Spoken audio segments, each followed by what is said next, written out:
running these seminars all year, and I think I've had a number of interesting speakers.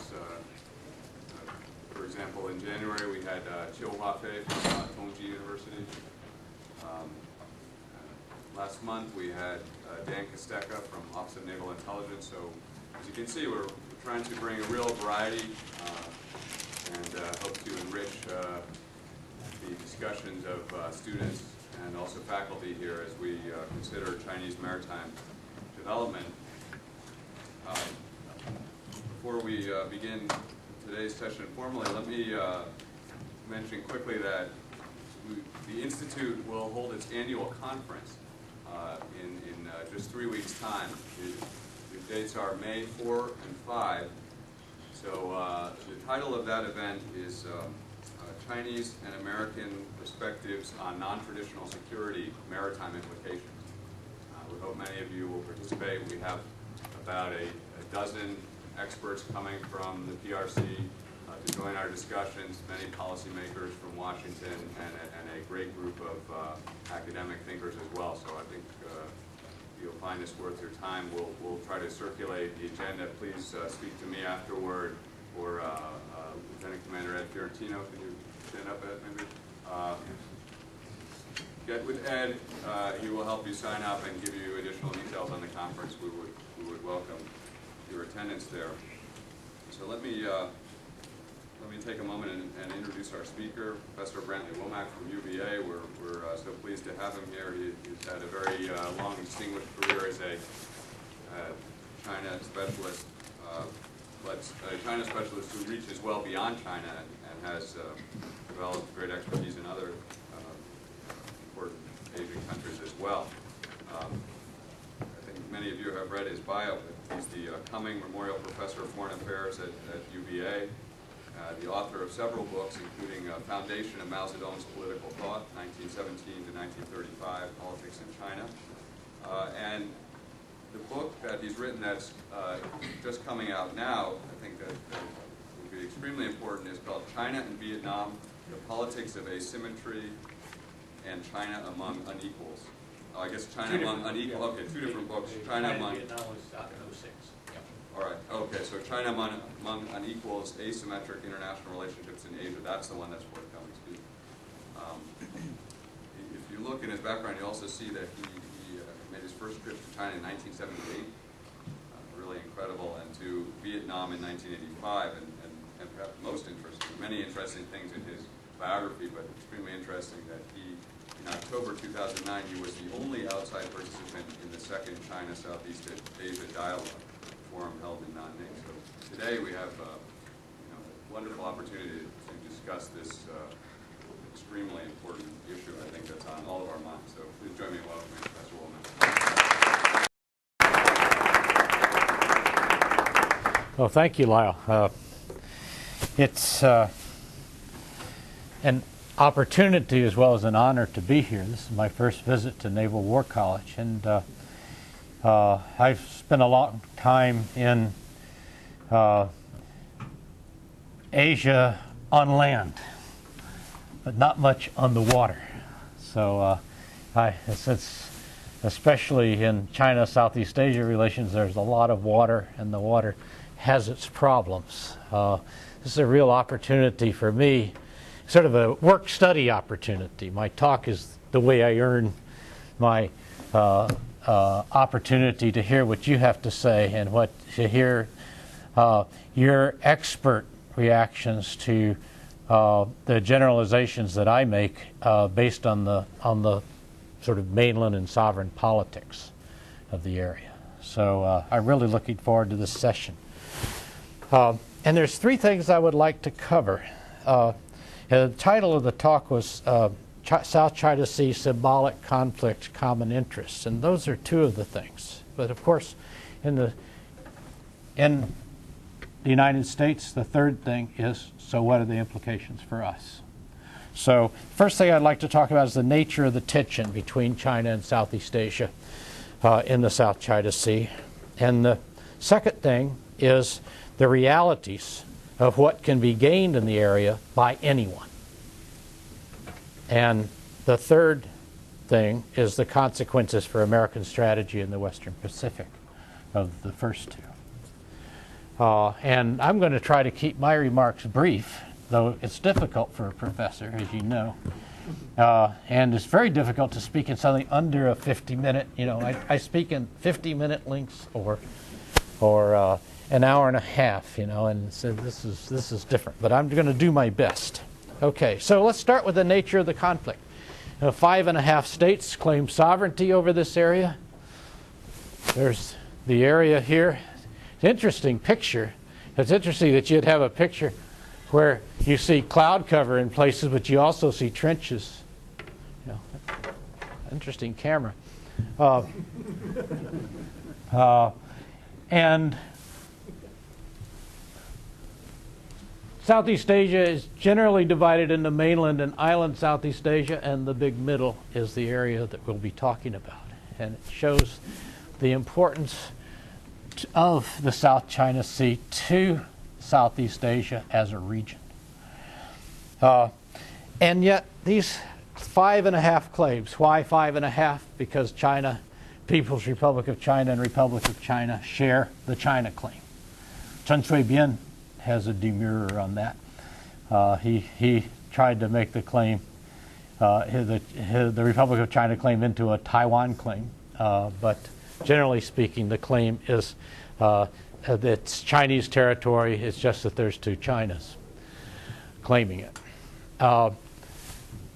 And pretty much everyone says that violations of sovereignty are the fundamental possible violations of sovereignty are the fundamental reasons for tension.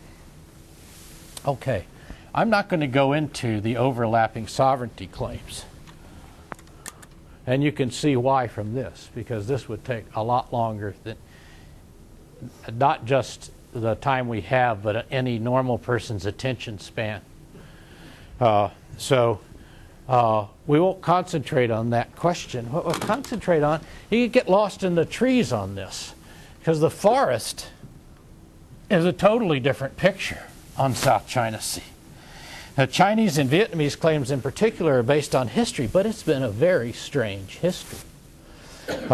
Before the mapping of the island by the Brits that began in the 19th century, this was, and pretty much still the official name of this area is the dangerous ground, of which Spratlys Island is one of the islands, so to speak. It's not much of an island.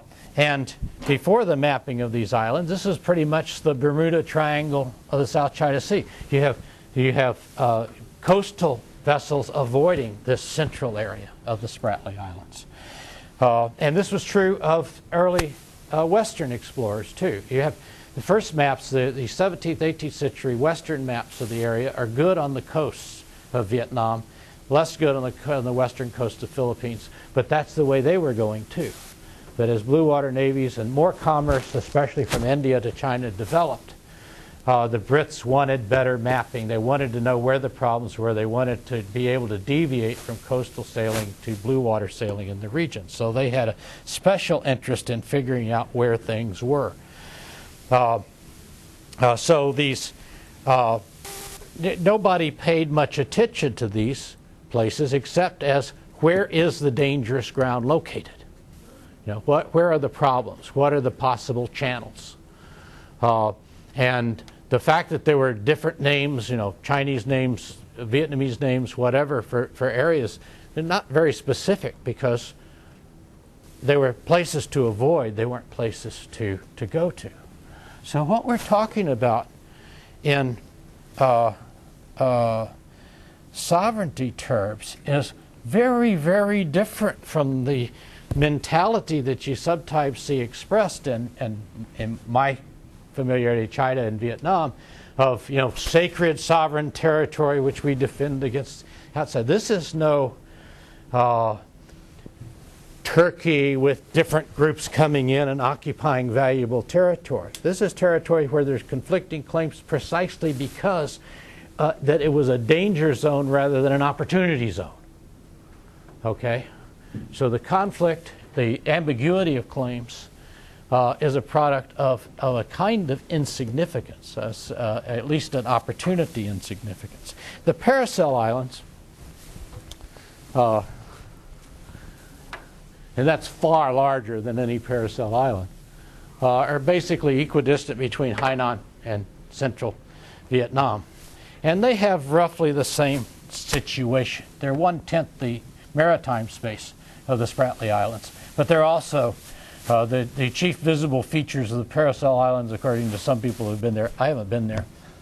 Are the wrecks of ships on the islands, because the wrecks stand up higher than some of the reefs that they're on.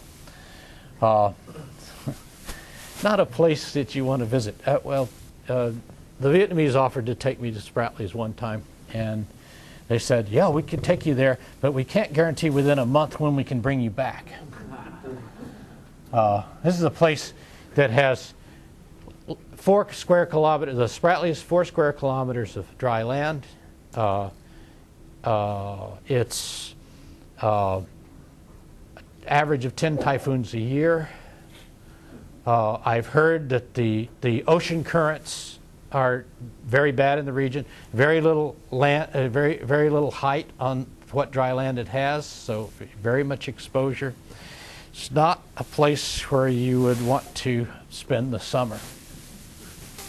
And maybe the best solution to the Spratlys problem would be to give it back to the Brits. After all, they did the work. You know, they figured out where everything was. And the Brits haven't had a good break in a while. You know, so I think maybe the best sovereign solution on the Spratlys Islands problem is give it to the British. You know, maybe they'll turn it into another Hong Kong or Singapore. Who knows? But I don't think that even that would be likely. Besides these Paracel and Spratlys claims, I won't go into the Macclesfield Bank and other problems of that sort. You have the dotted line claims.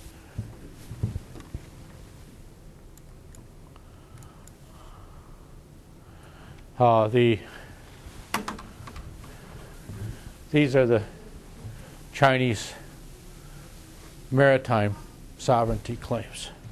But of course, these also are unclear in what the concrete implications are, because if China tried to enforce, tried to prohibit international shipping through there, be an act of war. I mean, I'm no maritime lawyer, so I'm no expert on this, but in fact, these types of claims, well beyond inhabited land, are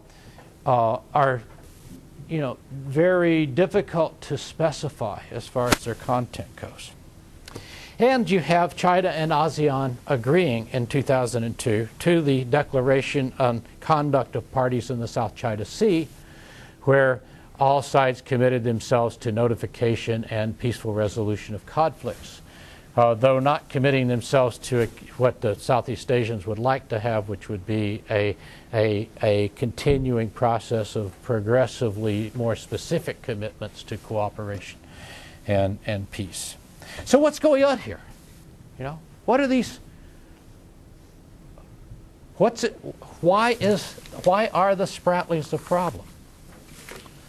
I would say that it is. When I call it a symbolic problem, I don't mean to say that it is a meaningless problem or a problem of conflicting ideologies. I mean, the Spratlys or the Spratlys, South China Sea more generally, Spratlys is the best example from the South China Sea, are a focal point of a general dilemma that Southeast Asia faces with China. And it's the opposite situation from that we face with China. So it's important to note the difference. It's because it's both coming from the same thing, that is the relative progress of China vis-a-vis the United States and Southeast Asia. But Southeast Asia is already well behind China, individually way, way, way behind China, collectively and not organized as a defense treaty or a defensive alliance, still behind China. So altogether, their military budgets are smaller. And then certainly individually, a country like Vietnam, with about 1/35 or 1/40 of China's GNP, is not likely to be a contender with China in some type of equal country challenge. So this situation of increasing asymmetry, rather than our situation of a reducing asymmetry, what types of problems does that create?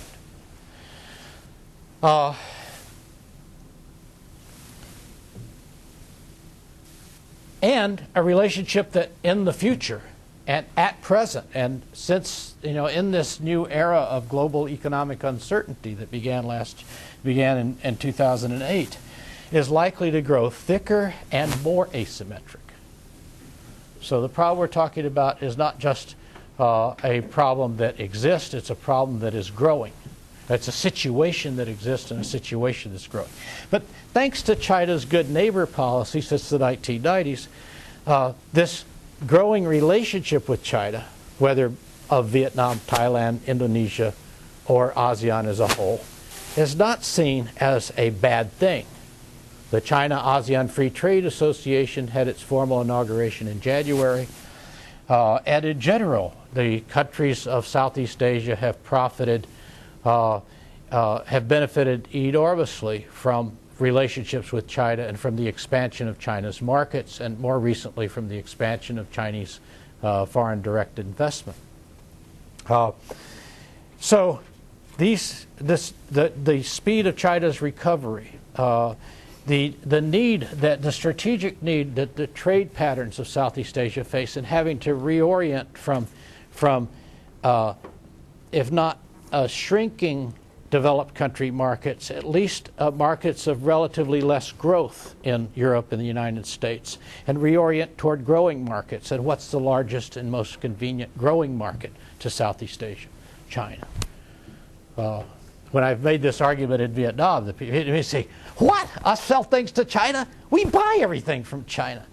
How can we sell something from China?" I say, "Look, Guangxi province. Are you guys worse than Guangxi province?" And Guangxi is the next province up. And they say no, and I say, well, Guangxi sells things to the rest of China. You need to market. You need to rethink these types of things. What does Vietnam have? Do market research. Find those things in China.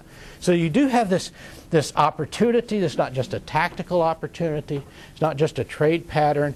It also is part of the future for Southeast Asia. But with increasing asymmetry, risk is simply more vivid than opportunity. Okay? Generally speaking, if you have an opportunity, only when you feel secure can you pursue opportunities. If you feel that there's risk involved, then the opportunity becomes less. You become cautious. Okay? So increasing asymmetry means that more of the relationship is in the hands of China than it is in the hands of Southeast Asia. So there's that sense of risk, that sense of anxiety. And Spratly Islands is a perfect material example of that. But it's not the only example. It's a good material symbol for most of the countries precisely because it's in the middle of Southeast Asia. If you see mainland and maritime Southeast Asia as one unit, it's a sovereign claim, and sovereign claims, conflicting claims. And sovereign claims are like a ground wire. No matter how thin the wire, as long as it reaches the ground, zap. So you have, it's more than just some technical difference. And then it's a sign, as China is expanding its naval capacities, it's a sign of increasing importance of China's military capacities for the region, and the increasing distance between the region's military capacities and the possibility of China's. But Spratlys aren't the only example. I think that's important to note. You have the Chinese attempt by Chinalco, the big Chinese aluminum company, to invest in bauxite mining in central Vietnam. Huge uproar, public uproar, led by Vo Nguyen Giap, the most famous general of North Vietnam, saying, no, this is a security risk to have China investing billions of dollars in central Vietnam. So that has been put on hold. You have the complaints of mainland Southeast Asia countries, especially Cambodia, about are the dams on the upper Mekong restricting water flow to Southeast Asia. Now, mainland Southeast Asia and southwest China are experiencing a very bad drought. So certainly China doesn't cause the rain not to fall. But that sense of we're dealing with this big country up there, and we're small, and we're vulnerable to the decisions they make. That's an underlying thought in Southeast Asia thinking, even though the positive dealings are very important. It's like the old Burmese saying that, you know, if all the Chinese flushed their toilets at the same time, Burma would be flooded. I've modernized the statement somewhat. You imagine this without flush toilets.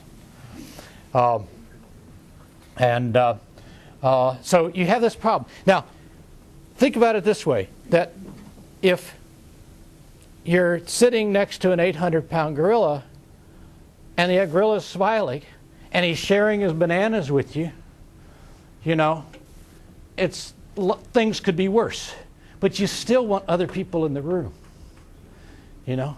And if there's other people that are bigger in the room, you know, other people that the gorilla respects as equal gorillas or greater gorillas, that makes you feel better about taking the bananas even, you know.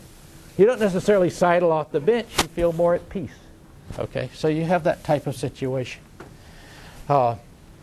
And I don't think China fully realizes the feeling of exposure that its neighbors have, in part because their policies have been successful, and in part because China is more feeling its oats now. It's not in the cautious mentality that Deng Xiaoping well expressed after Tiananmen. It's peaceful rise time now. And win-win is the slogan that I see plastered all over China when I was in Nanning for the conference. But remember, win-win, even win-win. Who could object to win-win? But if China funds a superhighway or a railroad all the way through Vietnam to Singapore, Vietnam wins. You know, it gets better domestic transportation, better linkage to China, better linkage to Cambodia and Singapore eventually. But it's far more exposed. It's far more at risk from this development than China is. For China, send all those things down. You know, it's win-win. Sounds equal, but isn't. And China has to come to grips with that. Okay, so what are the common interests? Ooh, I better move along now. Now, the basic question here is, what could anyone do by themselves, and especially in a hostile relationship with all other claimants in the Spratlys or the Paracels, but especially the Spratlys? The first thing to note is that there's not much guano left. The Japanese came and they took the guano. You know, so that was the one surface resource there that could possibly be exploited. And there's wide variations in oil and gas estimates in the Spratlys. And there's going to be, for however those are developed, it'll be a big technical problem. Okay, it will take the best drilling techniques. It'll take fancy transportation. It'll take all sorts of things to develop any oil and gas in that region. I was talking to an oil executive in Houston a number of years ago, and he was saying that you know, it would be a mess. And that's what this guy did for a living, was deal with messes like that. And I'm sure he'd enjoy trying, but he wouldn't. I don't know if China would even have the technical capacity to do it. And then if China did it unilaterally, if China tried to develop those resources, it would expose logistics for those resources back to China if they were in a hostile relationship. And then there's the indirect cost of kicking other people out. Certainly, if China tried to assert itself in Spratlys, it would cost it its relationship to Vietnam. It would very much damage its relationships with Philippines, any other country that had a conflicting claim, and it would be a fundamental type of damage to its relationship to all of Southeast Asia and to other neighbors who also have this same anxiety about bigger China. They don't want bigger China to become greater China. Okay? So there's that. And if there's any development of the resources in China, and in the case of fisheries, any successful management of resources in the South China Sea, it's going to have to be cooperative. And I say especially the fisheries need cooperation, and that as an urgent issue. And stability will be required for this development. It takes a long time to bring oil, offshore oil, onto line, and you need to have the reliable expectation that that process will be guaranteed. So this Spratlys also becomes this common interest, this inability to do something unilaterally that would be more benefit than cost to any participant. And that's not a question of relative strength, it's a question of what you're getting. Okay? And that's pretty much is why the Spratlys is more a material symbol of anxiety than it is a serious problem in itself. But it is part of a shared interest in stability. And that interest in stability is shared by both China and Southeast Asia, though it's more intense for Southeast Asia because they're more dependent on stability than China is. Okay, so what about the U.S. role? Everyone, Southeast Asia, and I'm sure you've dealt with delegations from Southeast Asia, but also China, is interested in U.S. presence.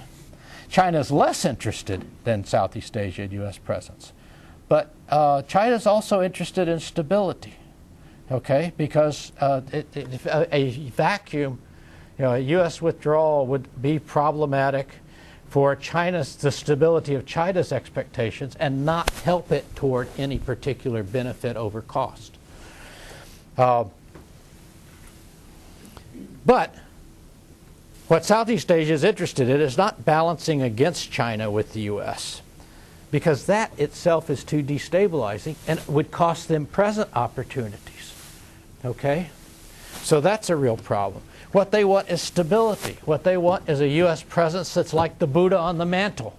They want a U.S. presence that is the guarantor that their region is important for global stability, and that their stability is something that other people outside the region pay attention to, and that we are present but not intervening. They don't want another U.S. Vietnam War. They don't want an intervention that creates instability. They want stability, and U.S. presence is vital for that stability. But what sort of presence is that? This is not an Iran-Gulf states relationship. Now, this is a relationship where the economies are increasingly integrated. So it's not going to be a balancing against. It's not a balancing against situation. Though, if you're talking, remember you're talking mill with counterparts in Southeast Asia. What they're interested in is your presence. They in order to encourage your presence, they'll be talking about the China threat, the China threat, the China threat. But that might well be part of the argument rather than part of a more sober or balanced look at their comprehensive relationship with China, and ask what they would give up to fight the China threat. Would they curtail commerce? Would they join a containment policy? And the answer will be, well, not now. It'll be something in that order. Okay, so what are the strategic implications? Important continuing strategic role for the United States in Southeast Asia, in South China Sea, and in East Asia in general, in security terms, in political terms, and in economic terms. Those three legs of American global centrality are still there, even though the economic leg is much weakened. But I think the terms of this role are shifting. And I think it's something that we need to think about, and I much look forward to your comments and to our discussion. First, it seems to be that the interest of Southeast Asia is not to be protected from China, but to have regional stability continue to be seen as an integral part of global stability. So what they really don't want is to be forgotten. You know, what remember when Condoleezza Rice skipped the ASEAN meeting a few years ago? That's not just, oh, she's so impolite.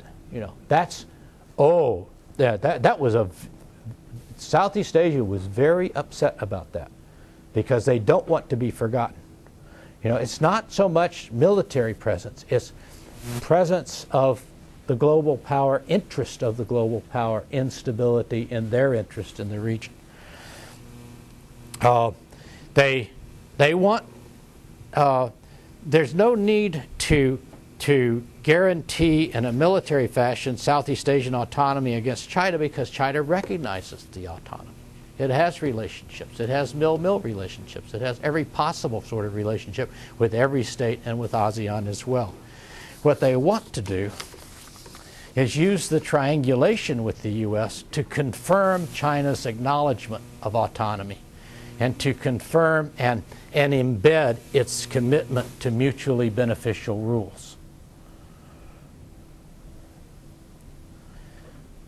The second, rethinking. So it's thinking of what does this stability factor, you know, prioritize stability of the thing. The second factor that's changed is China's military modernization. And in this room we have the chief experts on the naval side of the military modernization. So I'm just reminding you of, you know, as the Chinese expression goes, I'm throwing bricks to elicit jade on this. There's monkeys in the jade tree. The guy's going by, he wants the jade, so he throws a brick at the monkeys in the jade tree, and the monkeys say, "Oh, you throw things at us, we'll throw things at you," and they throw the jade back. So, jade, guys, jade on the technical side. But it seems to me that hitherto, the way we have tended to think of the security issues in Western Pacific as a unilateral thing, and we've tended to allied, you know, to conflate security, superiority, and invulnerability. And really, sure, if you have the choice of being the invulnerable power, you know, if Superman's on your side and nobody has kryptonite, then that's pretty secure. And that's, you know, especially as far as you're concerned, that's pretty stable. But that unilateral type of security, based on superiority and invulnerability, is not the only kind of security. In fact, the rest of the world lives with a different kind of security. And we need to rethink that, I think, because as far as vulnerability goes, you know, the research that I've read by the people in this room says that's shifting. You know, that the possible risk, it's normally talked about in cross-strait situation, but the possible risk to U.S. Navy forces has certainly grown in the last few years with the ASAT and the anti-ship ballistic missiles and the quiet submarines and things of that sort. And if we're more vulnerable, then that's a problem. If we have a difference with area deniability, you have a difference between localized superiority and general superiority. China's military budget is approximately 1/10 of our military budget. They're not challenging and not likely to challenge foreseeable future our general military superiority. But in areas close to them where they have logistical and locational advantages, that superiority could change. And the technology race to redress these things, to try to recapture superiority or recapture invulnerability, may well in itself be destabilizing and may also not be able to achieve its aim. But perhaps stability could be satisfied by multilateral commitments involving China and the United States, as well as other countries. Thinking about what are our common long-term public interest in stability might well be a good approach. Regional stability requires a presence that is reassuring to Southeast Asia and not threatening to China or to us. It's not easy to figure out, and it's different from the unilateral confidence generated by invulnerability. But perhaps it's the wave of the future in the East Asia area. In the 60s, I remember a poster that showed this pretty ugly monster in the middle. It said, "Yea, though I walk through the valley of death, they'll fear no evil, because I'm the meanest SOB in the valley." You know, if the poster's more complicated now, and we all have an interest in the other not being an SOB, and we have a common interest in that, and I think that could use some exploration. So let me stop there, and let's move to discussion and questions, comments. Thanks.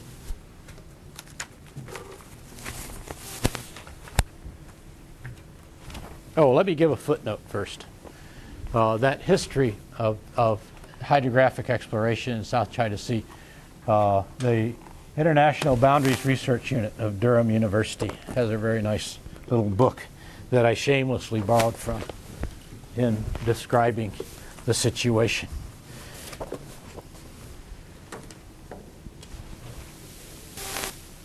Yes? I'll make a little comment on your last piece in terms of invulnerability and naval development. Right.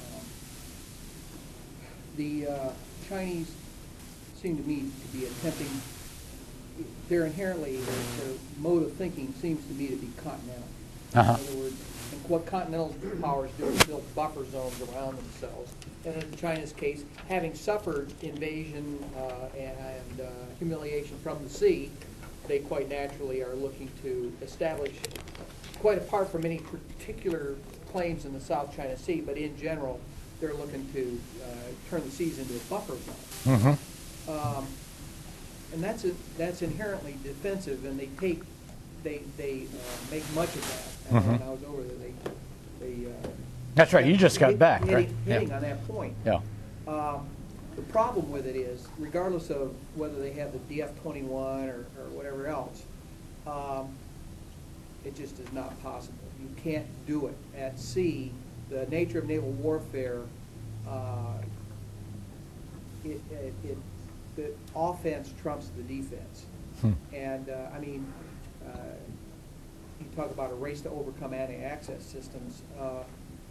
I think ultimately any attempt by the Chinese to extend, a buffer zone out is going to technologically fail, because the history of naval warfare shows you can't create bastions. Yeah, sort of overreach is a constant problem. It runs against the trends of naval warfare. On the other hand, they could turn it into a moat. In other words, they could very easily, or So nobody sails. turn it into a moat such that nobody could put forces ashore in China. Yeah. And I think that's perfectly legit. But, buffer zones, trying to extend them, I mean, you Yeah. put your finger on it when you said they could drill oil wells at the Spratlys, but how are they going to keep it supplied? That supply line will be tenuous at best. Right. So they're kind of headed down the wrong track in terms of that. Well, certainly if they consider it in exclusionary terms, Yeah. and maybe that's part of the problem. That Precisely. how to articulate common interests that are really basic common strategic interests of China and its neighbors and the U.S. Well, one of the I'm going to be presenting a paper at an Oslo conference at the end of June, maybe, I hope. There is some possibilities here, and again, your talk nicely put some substance on it. The U.S. maritime strategy has an organizing principle within it that's non-traditional. In other words, it's defense of the global system of commerce and security. That's different than containment, where sea powers envelop land powers, and land powers try to develop buffers and strong points and stuff like that and expand outward. That's an age-old struggle. Yep. Defense of the global system is a different kind of strategic organizing principle, which, if you could get the Chinese to buy off on it, gets you out of that geopolitical zero-sum game. Right. So I don't know what the prospects for them buying off on something like that, but your statements indicate more hope than I had previously had on it. Well, consider the Chinese involvement in the Somali pirates thing. That is, wouldn't that be a good example? It's a very special kind of example, but it's long distance, and it's for China, it's out from and under a lot of the symbolism that you talk about so correctly there. Because that's the other thing, and Lyle and company can correct me if I'm wrong, but the other perception I got from the scholars and the retired PLAN guys was that symbolism is key. Right. I mean, it's easy to trivialize it by just calling it face. Right. But I think it goes deeper than that, or it's more substantive than just that. I agree. Yes. Thank you. That was really helpful and insightful. And I'd like to offer some jade. Good. Because you mentioned the Southeast Asian states' dilemma, I think, really, of looking for other gorillas. Right? Yeah. And it is a dilemma. Because to overtly invite other gorillas is to encourage China to just get bigger and stronger. And that's never good for the locals. And so one of the things that I see as being kind of the conventional wisdom, David Kang writes about this quite a bit, is that there is no balancing in Southeast Asia because of the cost. The cost of balancing. I actually see it differently. Me too. Good, because what I think there's two critical elements to balancing that are often misinterpreted when the balancing is looked at only from an IR perspective rather than a naval or military strategy perspective. Two key components are strategic mass and strategic maneuver. You have to have the ability to mass sufficient power, right, to cause a strategic outcome, and to be able to maneuver it within the theater that it's essential to achieve that outcome.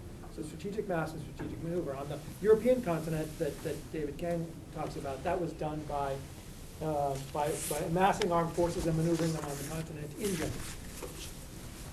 In Asia, though, the difference is that technology, for at least the last 100 years, has been the balancing factor, right? Technology mostly starting with naval power and developing into naval plus air power. Today, naval plus air plus space plus cyber power, right? Technology is the balancing factor. The maneuver is in the global maritime, the global commerce. It's the maneuver space, right?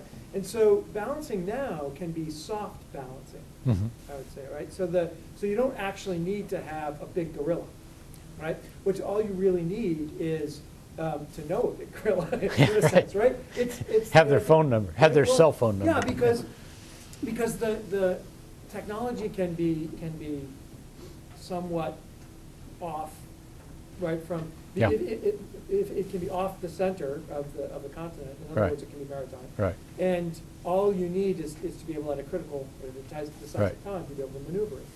Right? Yeah. Let me just say. Okay. So here's the coming to the point. I'm sorry it's so long, but is that it's more of a soft balancing that's going on in the sense that that because technology and access are the two critical components, right? Access is achieved by relationships and places, right, as opposed to necessarily by alliances and bases, right? And so the you're a poet. The Philippines and the Singaporeans and certainly the Australians and the Japanese and the Koreans and others who are friendly to the concept don't necessarily have to hard balance. as long as they have sufficient access, open access, to those who are willing to provide the technology at the present time. Right. So I'm interested in your thoughts. It sounds like you agree, but also, how do you see this affecting the way people are invited into the South China Sea region, people including the United States Navy, to provide that presence? Okay, very good. And I let me rename soft balancing buffering. Okay, because I think the idea is that you want if you're in a single asymmetric relationship, you don't if no blackboards. You want that your exposure in that relationship to be buffered by other relationships. The formation of ASEAN and the strengthening of ASEAN is very, very important to the sense of security that each individual country had, even though it was not a military alliance. Okay, so that sense of buffering is important. And it differs from the idea of balancing, and I'm glad you went beyond the sort of physical warfighting capabilities. So you think of something like cyber warfare, okay? If China engages in cyber warfare and we figure out the ways to frustrate, to protect our internet security and whatever from Chinese invasions, think about this from Indonesia's standpoint. You know, they would much rather have a general agreement about what should not be done in cyber warfare. You know, what can and what, some definition of limits in weaponizing space or cyber warfare or something like that, rather than simply watch the big guys, duke it out and develop technologies that to be hopeless for them, so that they would have to either be in one asymmetric relationship with one side or a relationship with the other side, and even then not only be defended against the side they weren't with. That's the idea of buffering is to increase, to diversify the relationships, and agreements make that type of buffering possible. And the lucky thing, to go back to the beginning of your break, the lucky thing for Southeast Asia is that because of our commitment to world commerce, we're there anyway. So they didn't have to invite us in. And the question is, do they want us to leave? And they don't. Even though sometimes things can get tricky, as in the Philippines and Subic, and they don't necessarily want us the way you came in. I guarantee, when you visit Vietnam as an American, the Vietnamese are very nice to you. That does not mean they've forgotten the war, okay? And they want you back. They don't necessarily want LBJ back, So, yeah. I've been intrigued by the comments from my two colleagues here, because I think we're forgetting a very key thing here in the South China Sea. It's not just a defensive buffer. It's not just an area where they're trying to sort out their relationships with Southeast Asia. Right. They've got those pretty well sorted out. It is their biggest strategic vulnerability. Mm-hmm. That vulnerability comes largely from who assures the security of those sea lines of communication. And it's not themselves. It is the United States, which you can argue whether we're competitors or not. The reality is they feel the vulnerability, and they are moving to do something about that vulnerability. That is going to put us into, in my mind, some form of tension, if you will, that you've been talking about. I really appreciate how you, based on your experience and your discussions with them, can give us some insight about how they view that vulnerability and what they might do about it. Well, first of all, let me say that there's a lot of Chinese over there, and many of them have different opinions. So, I certainly don't speak for China, and I don't even speak necessarily for my friends in China, because they wouldn't be responding to exactly the same question. But from recent discussions I've had about the South China Sea in not so much in Beijing, but in Nanning, in Guangxi, I would say that they're very concerned about the U.S. doing more than just sea lanes. They're very concerned in security and military areas. They're worried that they don't have any problem with sea lane protection. They like having sea lanes. So they need it for their oil. They need it. Japan needs it too. So do the various countries of Southeast Asia. We need it. So it's not. Stability is okay.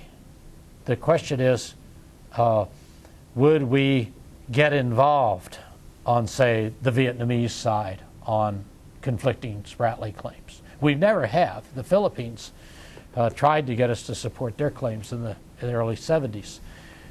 Philippines does have pretty weak claims, but we have not involved ourselves on supporting anyone's claim, and I think that's probably wise. So I don't think the problem is sea lane protection, and in fact, maybe that would be an area where cooperation, maybe stability of expectations and confirmation of common interest could be connected to that. Maybe China could help out with stability of expectation. Is our guarantee of global commerce necessarily a unilateral guarantee, or only a guarantee with NATO-type allies? Could there be something, general conference on guarantee of law of commerce? Well, I think our maritime strategy says exactly that. That's what Barney was alluding to earlier, is that we've said that to the world, is that we can't do it alone. Good. That it really is a community issue that Right. we look for global solutions to. But that really doesn't get to my real question, Okay. because we do see China and the PLAN building, and you say, well, that's as a response to its ability to do so. It needs to modernize. It is a global power. Right. It at least needs to have a regional capability. But in of that, I was trying to get your, your impressions of how they see their growth of their maritime strength, which they're building, and how they view it. Now, you've sort of kind of given me that answer, but Yeah, kind of. And let me give you a shadow in some on the answer too. Barney referred to the defensive strategy. Let me point out that in Southeast Asia, which has a long memory, especially Vietnam, if you go back to the beginning of the Ming Dynasty, the founder of the Ming Dynasty said, left his ancestral injunctions. That a sacred document, follow these instructions. And he said, don't bother the neighbors. If the neighbors bother you, bother them. But don't try to, and he lists them. It includes Vietnam. It includes every country that China had relationships with at the time. He says, in other words, if you think about this in terms of Chinese history, don't do what the Mongols did. Don't overreach. Okay? And so ancestral injunctions, don't overreach. And then the next Ming emperor ended up overreaching. He ended up in 1407. It's a long story, and I'll skip the long length of it, but he ended up invading and occupying Vietnam for 20 years. And then that army was defeated by the Vietnamese, and it withdrew. And it was after that initial experience of not being able to. Vietnam had been part of China for 1,000 years, so the Chinese mentality was, Vietnam is happy to return to the motherland, ha, ha, ha. It was win-win. There's mobilization in Vietnam of popular resistance to the Ming Dynasty. And the establishment of a sort of popularly based and very anti-China patriotic mentality in Vietnam dates from this. Okay, China may need to find its limits again. Okay, and the limits are certainly there, and they're different from our limits. Okay, the question is how to, I think to break out of the Cold War mentality, China as the challenger to us, and see China as located in Asia, and see China's relationships to Asia and our important role as a buffer, as a sort of starting point for strategically thinking about China. I think to Yeah. follow up on that, I hate, I'm careful drawing parallels, but, I look back on our history in the 1890s and early 1900s, and we were a nation that had completed internal consolidation, and now we're looking out, and my handwriting is full of this, talking about things that draw. That's like mentioning Jefferson at UVA. Yeah. When we were in China at that Beida conference in Beijing, one of the scholars, and it was almost, there was pathos in this. China's now got economic, they're relatively rich, and again, for the first time in a long time, they're independent, they're consolidated, and this guy just kind of bursts out. He goes, now we can actually have a maritime strategy. It's like, we've been nobody for so long, now we can be somebody. And I think there's an element of that. You said, oh, absolutely, absolutely. It's important not to trivialize that, that nationalist awakening that is occurring there. Nationalism comes in all sorts of colors, Yeah. And you think of the aircraft carrier, okay? Yeah. I wonder if that aircraft carrier is going to turn out to be like the Empress Dowager's marble boat, Yeah. I don't see much use for that aircraft. I think that's a target. When the first modern Navy that China built was when they built the Fuzhou Naval Works, it was the French destruction of the Fuzhou Naval Works that ended the war, that particular conflict in 1881. And that's what led to China abandoning suzerainty over Vietnam. So you create it's not. I completely agree. It's not necessarily. It's like the Olympic ceremony, and there's an element of it that's like the Olympic ceremony, or like the Three Gorges Dam, or and it's a kind of not necessarily a sort of Balkan nationalism of our interest absolutism. But rather, the century of humiliation is over. Exactly. Yeah. Wow. Sorry, this is a two-finger. Thanks, Lyle. Okay. Inspired by your efforts to give us insights on how different people from different countries in Southeast Asia might think about this, I wanted to extend the discussion of the aircraft carrier and China's military development. I totally agree with you. I think from a U.S. perspective, it's not operationally significant for high-intensity combat operations. I can't see it getting that way anytime soon. Yeah. But what about countries in Southeast Asia? What would it look like to them? I would imagine it could seem a bit more formidable, even at a lower level of operational capability. And what about other weapon systems?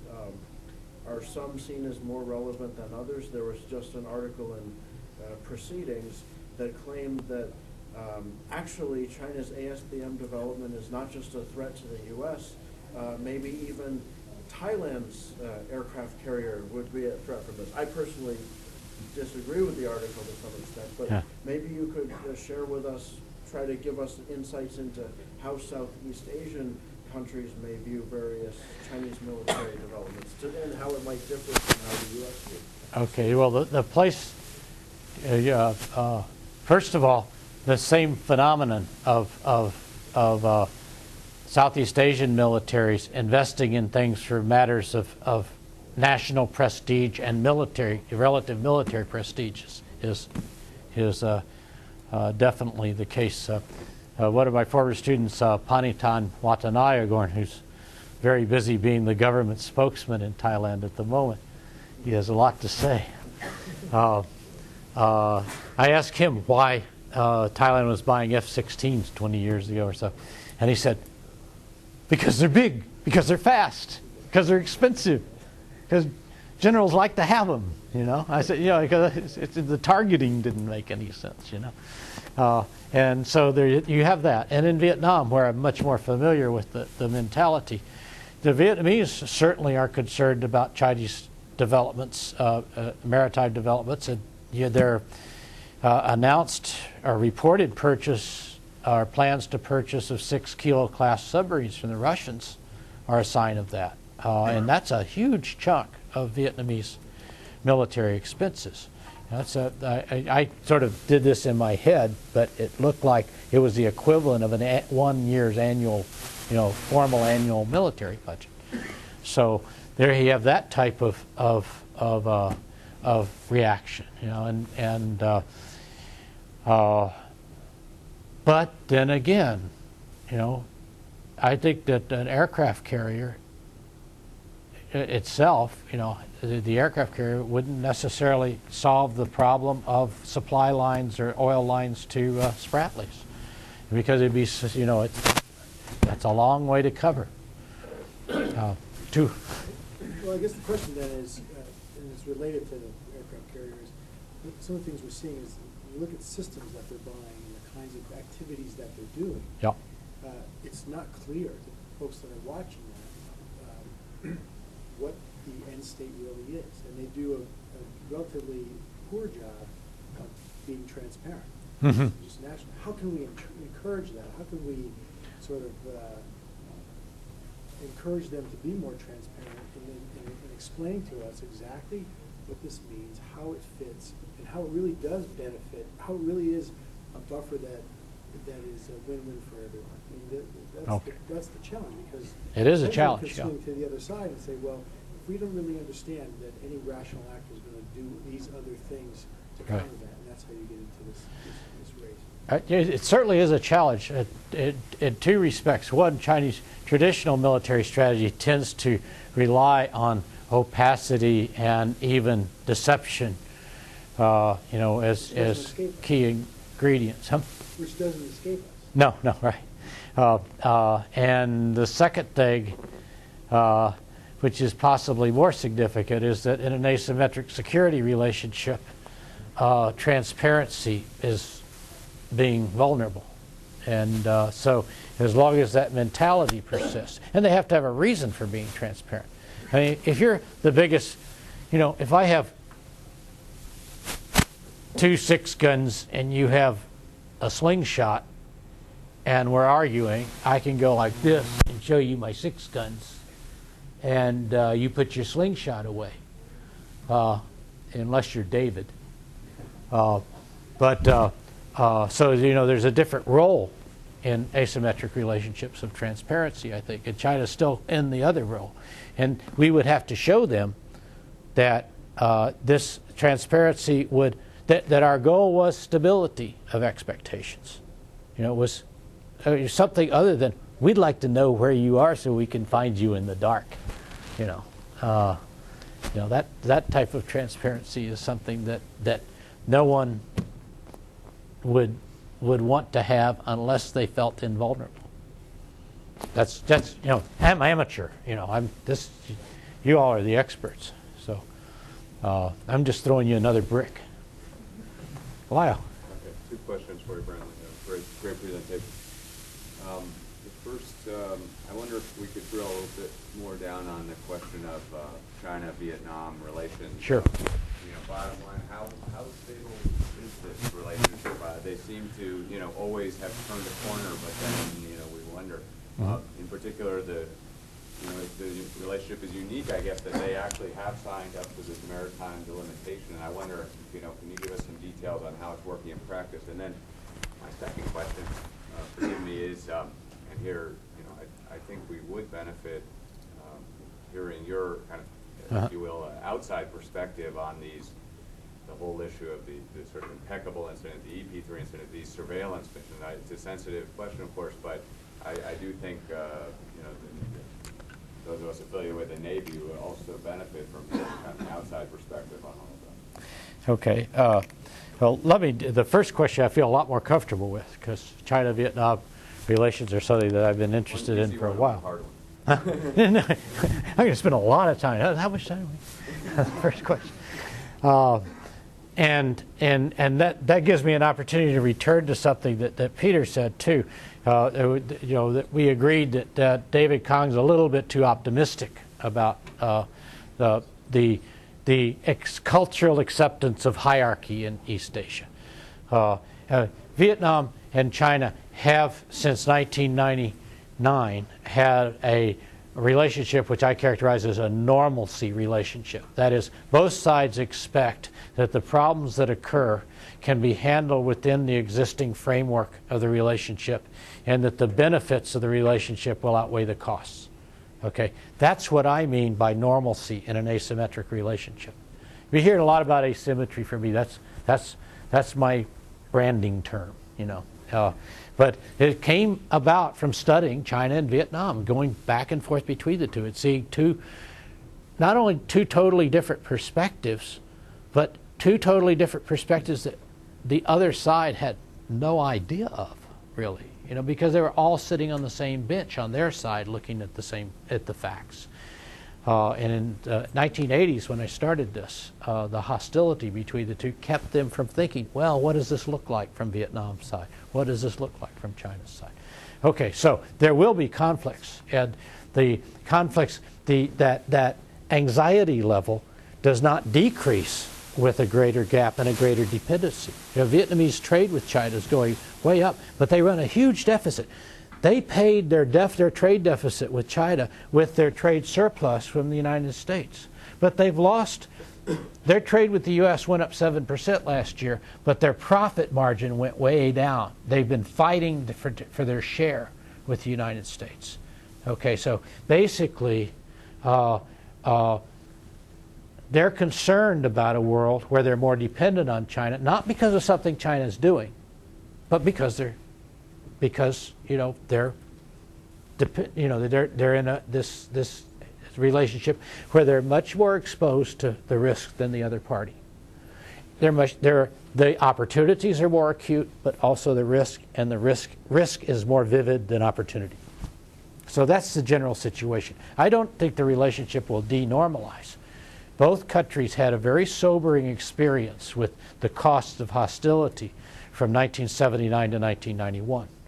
So I don't think you're going to see a destabilization. And anything that would lead to that, the Vietnamese will never in the foreseeable future join a balancing containment against China because they have that China relationship is important to them. To the second question on the EP3,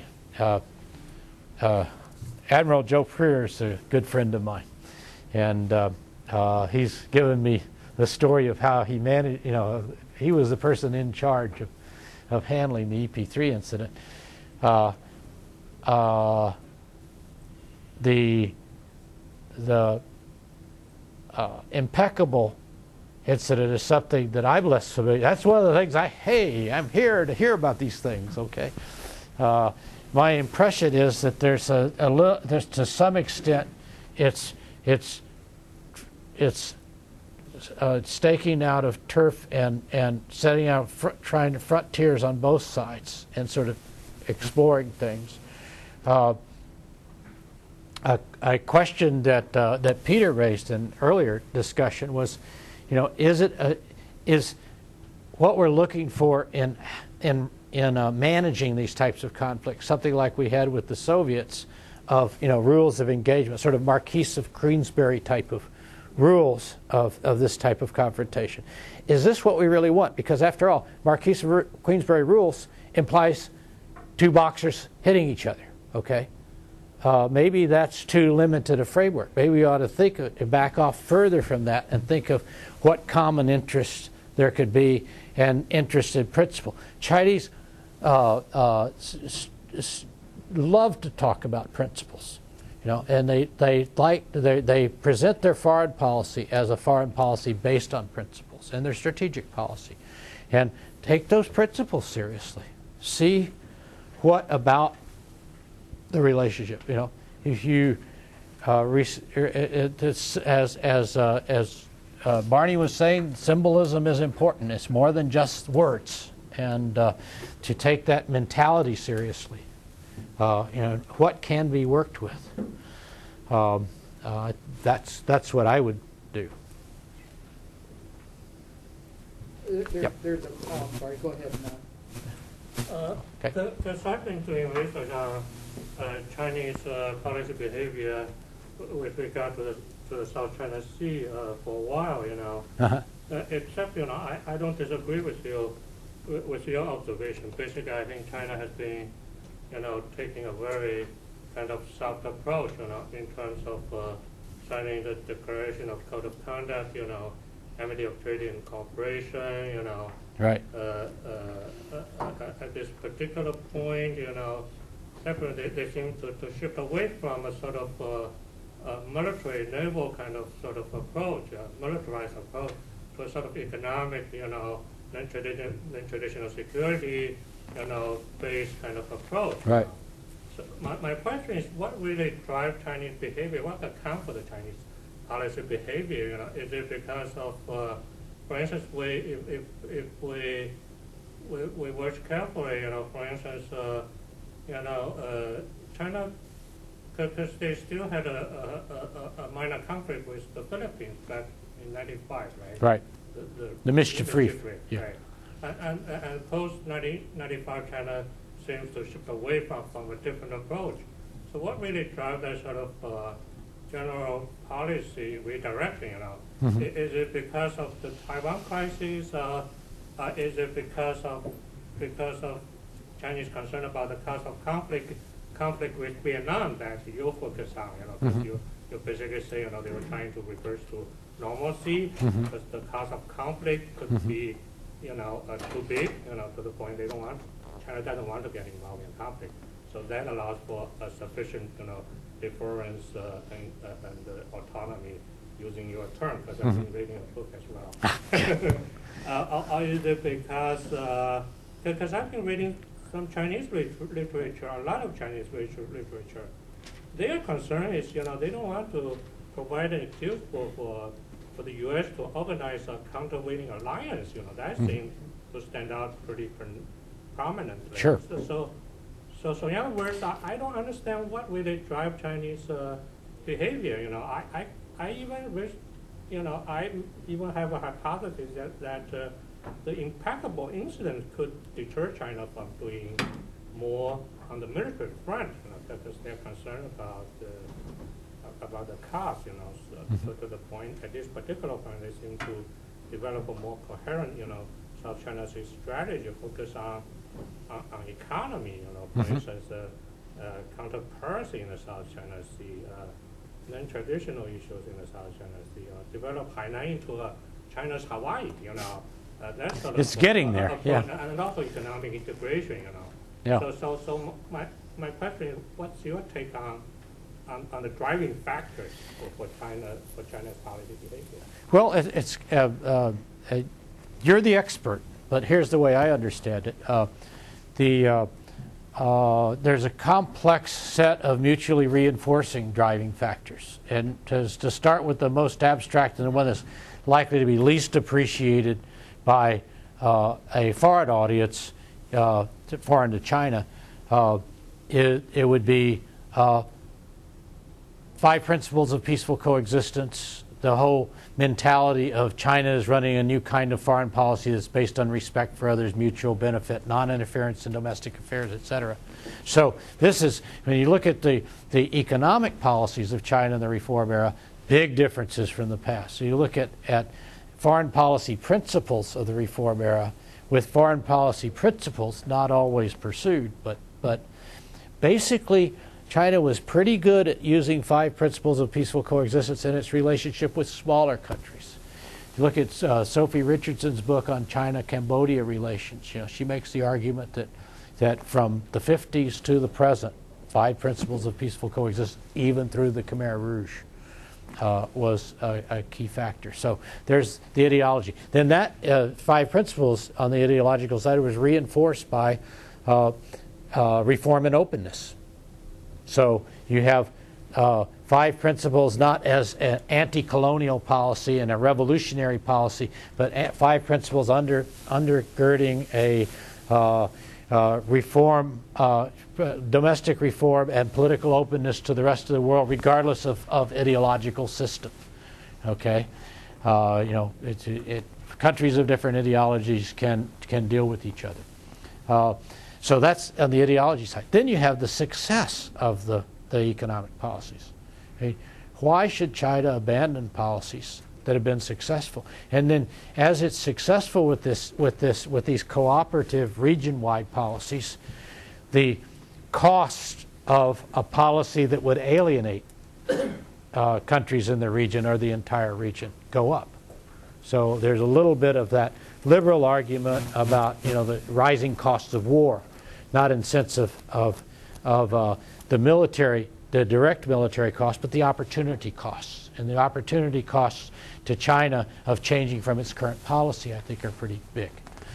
Still, though, I mean, the problem with win-win, the problem with big countries that get more self-satisfied and get more successful, success is a poor teacher of limits, And the problem with win-win is that you can create a situation. You're not trying to force anybody to do anything, but here, have another banana. Here, 1 banana is good. 5 bananas are even better. And people get scared of being suffocated by bananas. They wonder, where they're going to get their apples. So that I think China is perhaps less aware of that type of problem. And this is something I emphasize when I'm in China. And it's not something that's contrary to current Chinese policy. It's like, oh, yeah, that's the question of the different perspective. And perhaps we, as big country people, are less aware of this problem than smaller countries would be. It's that reassurance is where things start. Reassurance is the starting point for win-win. If you're not reassured, then you're not going to play. And China, and it's not something you solve. It's not a key that you turn. It's a management problem. China's managed pretty well so far. There's no reason why it should change its principles. But there's, just because, I don't know, you do things well 6 days a week means that you can go to sleep the 7th day and not have your plane crash or your ship run somewhere. So that's a constant management problem. And I think Lyle's here to manage me. Yes, well, thanks, Professor Womack, over the